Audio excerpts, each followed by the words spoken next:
Hello friends, अगर आप भी किसी रिलेशनशिप में हैं और आप एक दूसरे से बहुत झगड़ा करते हैं और आपको पता नहीं कि आखिर ये फाइट्स क्यों होती हैं, तो आज के एपिसोड में हम यही डिस्कस करेंगे कि कपल्स क्यों फाइट करते हैं और इनकी वजह क्या होती है। तो वीडियो के एंड में मैं आप लोगों से शेयर करूंगा कि कैसे इन फाइट्स या आर्ग्यूमेंट्स को एक हेल्दी डिस्कशन में कन्वर्ट कर सकते हैं।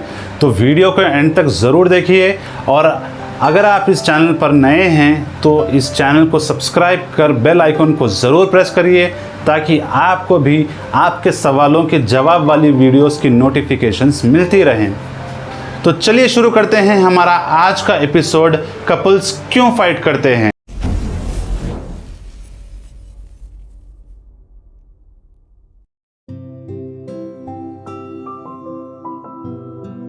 मैं आपका दोस्त हुसैन आप लोगों का वेलकम करता हूं आपके अपने YouTube चैनल रिलेशनशिप हैक्स पर, जहां आपको आपके रिलेशनशिप से जुड़े सभी सवालों के जवाब मिलेंगे और प्रैक्टिकल एडवाइस मिलेगी।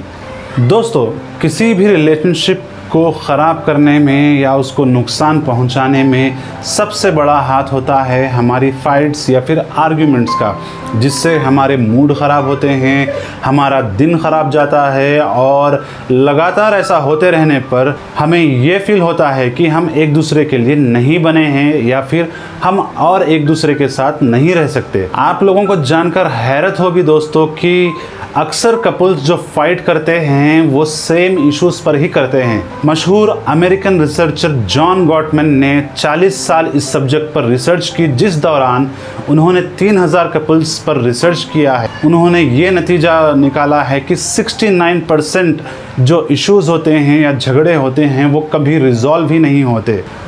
तो इसीलिए ये आइडेंटिफाई करना ज़रूरी है कि कपल्स किन चीज़ों पर झगड़ा करते हैं या आर्ग्यू करते हैं। तो जब ये इश्यूज़ आइडेंटिफाई हो जाएं और हम बात करने लगे तो कैसे हम ये अवॉइड करें कि बातचीत एक झगड़े का रूप ना ले ले। क्योंकि बहुत बार ऐसा होता है कि हमें इश्यूज़ तो पता होते हैं कि क्या हैं और किस पे बात करनी है, लेकिन जब हम बात करने के लिए जाते हैं तो बात एक झगड़े का रूप ले लेती है। तो दोस्तों, ये झगड़े इसलिए होते हैं क्योंकि हम प्रॉब्लम को लोकलाइज नहीं बल्कि ग्लोबलाइज करते हैं।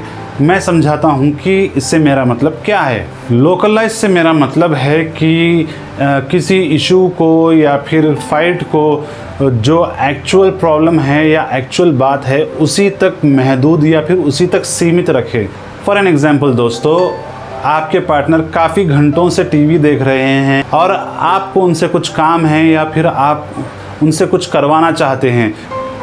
बजाय ये कहने के कि आप हमेशा ऐसे ही करते हो, टाइम ख़राब करते हो, मेरी बात नहीं सुनते, आप ये बोलें कि मैंने आपको ये काम करने को कहा था, आपने अब तक नहीं किया, या फिर ये आप कब तक करेंगे। मैंने अक्सर देखा है कि दोस्तों, कपल्स जब फाइट करते हैं तो उनका एक पैटर्न होता है। वो क्या करते हैं, पहले तो सामने वाले की गलती को बताते हैं कि आपने ऐसे किया, फिर वो प्रूफ्स निकालने लगते हैं कि उन्होंने इतनी दफ़ा ये किया है, ऐसा किया है, और वो अपनी पॉइंट को प्रूव करने की कोशिश करते हैं। तो ऐसा ना करें, ये बहुत बड़ी गलती है। चाहे वो कोई भी हो, एक दूसरे से ऐसा ना कहें, क्योंकि अगर एक भी सिचुएशन ऐसी निकल आए जहां पे उन्होंने उसके ख़िलाफ़ किया है तो आपकी बात वहीं पर रद्द हो जाएगी और आप अपनी बात प्रूव नहीं कर सकते। और दोस्तों, प्रूव करने वाली बात नहीं है, क्योंकि ये एक रिलेशनशिप है जिसमें गिव एंड टेक और एक दूसरे को समझना है। तो आप प्रूफ्स ढूंढने की बजाय कि आपने तब ऐसे किया था, इतनी दफ़ा ऐसे किया था, और अपना पॉइंट सही प्रूव करने के बजाय आप समझने की कोशिश करें कि क्या हुआ है जिसकी वजह से ये प्रॉब्लम हुई है या फिर किन चीज़ों की वजह से आपके पार्टनर ने ऐसा किया है। तब कहीं जाकर हम एक डिस्कशन पर आ सकते हैं, बैठकर बात कर सकते हैं ताकि चीज़ें रिजॉल्व हो जाएं या फिर इश्यूज़ ख़त्म हो जाएं। और दूसरी चीज़ दोस्तों कि जब आप अपने ही आप को सही प्रूव करने की कोशिश कर रहे हैं और उसी में लगे हैं तो आपको आपके पार्टनर क्या कह रहे हैं वो समझ नहीं आएगा, आप उनके पॉइंट ऑफ व्यू को नहीं समझेंगे। तो ऐसा मत करिए, क्योंकि फिर वो आपकी गलतियां गिनवाना शुरू करेंगे, आप उनकी गलतियां गिनवाना शुरू करेंगे। फिर जो एक्चुअल इशू है या फिर एक्चुअल बात है उससे हटकर झगड़ा और एस्केलेट हो जाएगा और ये कभी रिजॉल्व ही नहीं हो पाएगा। तो इस चीज़ को बिल्कुल अवॉइड करें और पास्ट इश्यूज मत लेकर आएँ, क्योंकि उससे कोई मसले का हल नहीं निकलता। अक्सर देखा है मैंने कि सास बहू के जब झगड़े होते हैं तो वो लोग ऐसा करते हैं। मैं जनरलाइज नहीं कर रहा, लेकिन मैंने अक्सर देखा है कि लेडीज़ की मेमोरी काफ़ी अच्छी होती है और वो किसी भी झगड़े में पुरानी वाली चीज़ों को लेकर आते हैं। सास बहू के जब झगड़े होते हैं तो सास कहती हैं कि हमेशा आप खाना ख़राब बनाते हो या फिर नमक ज़्यादा कर देते हो या कम कर देते हो, तो आपने इतनी दफ़ा ऐसा किया है या फिर उतनी दफ़ा मैंने आपको बताया है कि ऐसे बनाएं वैसे बनाएं। तो ये ना करें, आप बस सिंपली ये कह दें कि बेटे देखो आज खाने में नमक ज़्यादा हो गया है, या फिर आज नमक थोड़ा सा कम हो गया है, या फिर खाना ठीक से नहीं बना है, या फिर कोई भी रिलेशनशिप में हो, चाहे वो कपल हो, फ्रेंड्स हो या कोई भी हो, तो पास्ट इश्यूज़ को ना लेकर आए। आपकी कॉन्वर्जेशन को वहीं तक सीमित रखें जो कि एक्चुअल इशू आप डिस्कस करना चाहते हैं, क्योंकि अगर ऐसा करेंगे तो आप लोग वहीं रहेंगे, वही इशू डिस्कस करेंगे और ये बात ज़्यादा आगे एस्केलेट नहीं होगी। तो दोस्तों अभी आपको पता लग गया कि कैसे बातचीत एक आर्गुमेंट में या फाइट में एस्केलेट हो जाती है। तो अब देखते हैं हम कि किन चीज़ों से इनके डायनामिक्स चेंज कर सकते हैं और किसी भी फाइट को हम एक हेल्दी डिस्कशन में कन्वर्ट कर सकते हैं। उसे करने के लिए दोस्तों जब कभी भी आप अपने पार्टनर से बात करना चाहें तो इत्तेफाक रखने वाली बात को या फिर सहमति रखने वाली बात से अपनी कॉन्वर्जेशन को शुरू करें। चलिए मैं एक एग्जांपल देता हूँ। सोचिए कि आपको घर में टीवी ख़रीदना है, रेफ्रिजरेटर या फिर बच्चों के लिए कोई पॉलिसी लेनी है या चाहे जो भी हो, तो आप अपनी बातचीत को ऐसे ना शुरू करके कि आपने अभी तक ये नहीं किया, आपने ऐसा नहीं किया। आप ये कहें कि हम दोनों को पता है कि हमें एक पॉलिसी चाहिए बच्चों के लिए, या फिर घर के लिए टीवी चाहिए, या घर के लिए रेफ्रिजरेटर चाहिए, तो इससे शुरू करिए। तो यहाँ पर बातचीत के डायनामिक्स चेंज हो जाएंगे, क्योंकि सामने वाले को आप सिग्नल कर रहे हैं कि आप कॉम्प्रोमाइज़ करना चाहते हैं, आप पॉजिटिवली बात करना चाहते हैं। तो दोस्तों ये ह्यूमन साइकोलॉजी है कि जैसी इमोशन के साथ आप सामने वाले के सामने पेश आएंगे या फिर जिस लहजे से आप सामने वाले के सामने पेश आएंगे, वो भी उसी लहजे में और उसी इमोशन के साथ आपको रिस्पॉन्ड करेंगे। और उसके बाद सबसे अहम चीज़ ये है दोस्तों कि किसी भी प्रॉब्लम या इशू के तह तक जाएं, ये समझने की कोशिश करें कि इसकी जड़ क्या है। क्या हम झगड़ा करते हैं तो ये बताने के लिए कि कौन पावर में है, या फिर हम ईगो की वजह से करते हैं, या फिर ये किस लिए झगड़े होते हैं, हम ये बताना चाहते हैं कि कौन सही है कौन गलत है।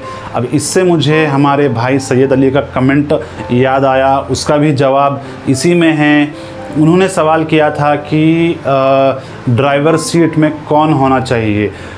तो पहले तो मैं आपसे ये पूछना चाहूँगा सैयद अली भाई कि ड्राइवर सीट से आपका मतलब क्या है? क्या रिलेशनशिप को कंट्रोल करना ड्राइवर सीट है, या फिर फाइनल डिसीजन मेकर रहना ड्राइवर सीट है, या फिर रिलेशनशिप को लॉन्ग टर्म चलाना ड्राइवर सीट है? तो क्या आप एक्चुअली बताना चाहते हैं? तो मैं इसका जवाब जो कि मुझे समझ आया उस लिहाज से मैं दे रहा हूँ। मुझे समझ आता है कि ड्राइवर सीट से आपका मतलब है कि कौन रिलेशनशिप को कंट्रोल कर रहा है या फिर कौन डिसीजंस ले रहा है किसी भी चीज़ के। मैं समझता हूँ कि दोनों ही बराबर हैं और दोनों का बराबर कंट्रीब्यूशन है किसी भी रिलेशनशिप में। और मैं ये नहीं कहूँगा कि मर्द को ही ड्राइवर सीट में होना चाहिए या फिर लेडीज़ को होना चाहिए। मैं ये कहूँगा कि जो समझदार है और जो बिगर पिक्चर देखता है कि रिलेशनशिप को हमें चलाना है लॉन्ग टर्म, हमें इसे ख़त्म नहीं करना है, हमें झगड़ा नहीं करना है, ऐसी सोच जिसकी है और जो रिलेशनशिप के लिए ज़्यादा कंट्रीब्यूट कर सकते हैं, वो ड्राइवर सीट में रहे।